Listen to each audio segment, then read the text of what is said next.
আপনাকে মরণের পর যখন বাসতলায় রেখে আসা হবে,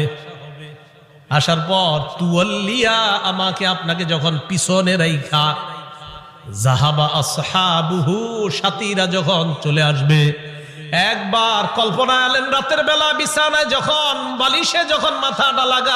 লাগানোর পর কল্পনা করেন আমি মারা গেলাম, যাওয়ার পর বাসতলায় কোন কবরের মধ্যে আমাকে রেখে আমার আত্মীয় স্বজন চলে আসছে, ব্যাপারটা কেমন একটু চিন্তা করেন।